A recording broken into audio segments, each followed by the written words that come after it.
Today on The Young and the Restless, Claire grills her parents about their relationship. Victoria has a proposition for Nikki and Victor makes his move on Billy.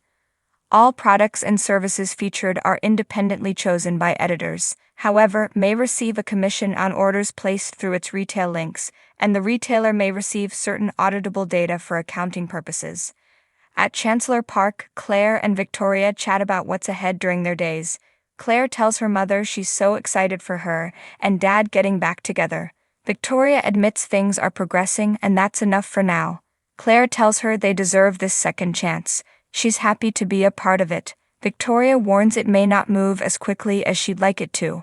Cole is loyal and kind, but she can't help but be cautious. Claire teases, "From what I saw last night, neither one of you was being cautious." Victoria won't go into detail about how their relationship has progressed.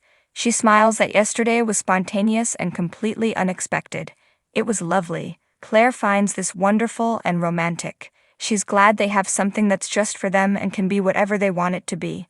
Victoria admits she cares about Cole. When he was gone, she missed him. She does want things to work out. Claire says there's no reason they shouldn't. Victoria explains that her hesitation is just from being disappointed in the past. Claire's sure her dad would never do that intentionally. Victoria says other things could get in the way. He may miss being abroad. Claire is doubtful. This sounds like an excuse to protect herself. "My advice is to let the past go and follow your heart. It's what you would tell me to do, right?" Taylor Swift post drives 405+ visitors to voter information site. Cole shows up at Victor's office. He tells the younger man they've nothing to talk about. Cole can't abide by his wishes. Victor recaps that he told him to stay away from his daughter, and he hasn't changed his mind about that. Cole informs him he can't control his life any more than he can control Victoria's. He cares deeply about his daughter, and they have a second chance. Claire is their miracle and led them back to each other. They'd have the opportunity to live the life they missed out on. Victor says he's not good enough for Victoria. Cole says that's not his choice. Would he have her miss out on happiness because he feels he let him down somehow? Victor grunts, "You betrayed me." Cole says the only thing that should be considered is what Victoria wants. Victor doesn't care about any of this. How do they know what he was up to while he was away? He's watched his daughter fall in love with a long line of losers. You're next in line. He won't condone their relationship. Cole declares he'll be part of Victoria and Claire's lives in any way he can. He hopes Victor can accept him, but regardless he won't back down. Victor points, "Cole, I'm warning you." Cole walks out. Victor throws his glasses down on the desk. At Abbott Chancellor, Billy is bragging on the phone that the launch will be the party of the decade, and a major announcement will be made. As Phyllis comes in, she says she's there to give him exactly what he wants. Billy wishes she brought a cherry Danish. Phyllis says she considered his offer.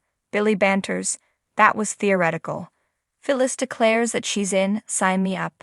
Billy notes, "So your offer is you." Phyllis says it's her value, wisdom, and expertise. Billy asks why she wants to do this. She wants to help build the company. Billy reminds her she won't be running things. Phyllis insists she's fine with a secondary position. "It's your baby, your vision." Billy scoffs, "That was almost convincing." Phyllis needs the job and will do whatever it takes. Billy asks if there's anything else he needs to know. Phyllis reminds him her lane is the express lane. She promises to take Abbott Chancellor all the way to the top. Phyllis asks, "Do we have a deal?" She holds out her hand. Billy doesn't take it. He didn't expect this. He didn't expect her to agree to the terms. She repeats that she's fine being his second, but she'll bring her own ideas to the table. Billy agrees that she's an asset. Phyllis wants to discuss particulars. Billy will have HR draw up a deal memo. Phyllis hopes it will reflect her worth. Billy says it will and warns they've a lot to do. There's a huge potential deal on the table. He stands and holds out his hand. "Phyllis, welcome to the team." They shake on it. At the park, Claire thinks maybe she shouldn't be giving her mother romantic advice given her lack of experience. She's always wanted love. Not just romantic love, but love of family and friends.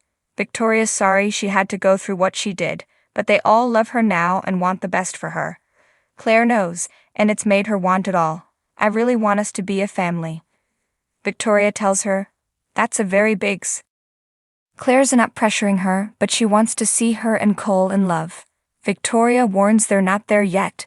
Claire thinks it could happen. Victoria tells her that just knowing her has given her more happiness than she can imagine. Hearing her with Johnny and Katie, that sound is all she's ever wanted. Claire asks, "What about romance?" Victoria says whatever happens with Cole is a bonus. She turns the conversation to Claire and Kyle. Claire says things between her and Kyle have moved slowly, but yesterday they kissed. It was all so unexpected and spontaneous. She's played it over and over in her head. Victoria thinks it's great, and she deserves moments like those. Claire feels she'll have to come back to Earth. He's her boss, her cousin's ex-husband, and is very busy. She also has zero experience. Victoria thinks she should go for what she wants, but tread carefully. Claire will have to for the sake of her job and Harrison. Victoria asks if she'd want to pursue a relationship with Kyle. Claire admits it would be better if he wasn't her boss. Maybe she could go work with Grandma. Victoria asks, Would you like to work with your grandmother? Claire would love it. Now that Summer and Kyle have reached an agreement, she's not so worried about Harrison. They'll always be buddies. Victoria marvels, "You might actually come to work at Newman."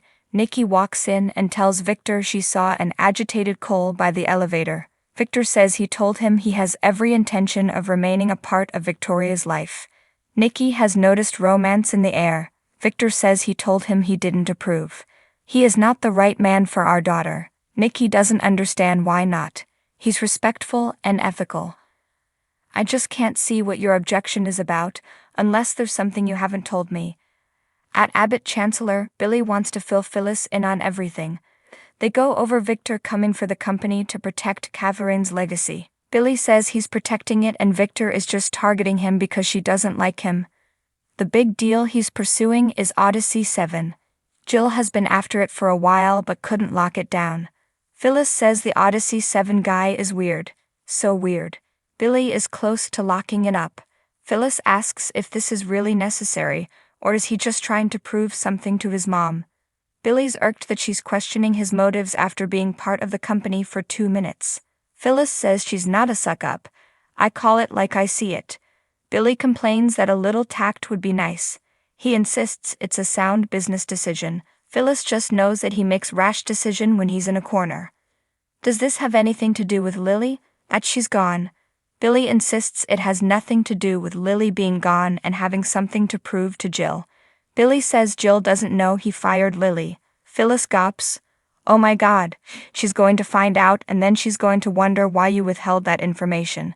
Billy insists this has nothing to do with his mom or Lily's betrayal. Phyllis frowns. How did Lily betray you? In the park, Claire tells Victoria it's nice to have options. Victoria smiles. The possibilities are endless. Claire grins. She gets to choose where she wants to go next and who she spends her time with. Cole appears and kisses Claire on the head. Victoria says he seems energized and asks where he's coming from. Cole skirts the question. Victoria has to go to the office and Claire takes her cup to the trash. Cole asks Victoria if she slept okay. She did. I thought about you when I woke up. Cole thinks of her all the time and suggests they get together later. Victoria would like that a lot. He kisses her cheek, and she goes off to work. Claire watches them and smiles. Once alone, Claire tells Cole it's adorable how devoted he is to her mom. They seem different together now. He changes the topic to her and Kyle. I might have to have a dad talk with him. Claire says, please never do that. She assures him they're still just good friends, but admits there may be other feelings there. She talked to Victoria about it. Right now, she wants to hear more about him and her mom. At Newman, Victor grumbles about Victoria's choices in men. Nikki suggests he let her have her happiness. Victor doesn't like it, but he'll think about it. Nikki asks how things went with Lily. Victor says she let him know that Billy intends to acquire Odyssey 7. The deal is on the table. Nikki doesn't like the sound of that. If he's successful, it will be nearly impossible for them to take him down. That's why Victor intends to blow his plan to smithereens. Billy Boy won't know what hit him.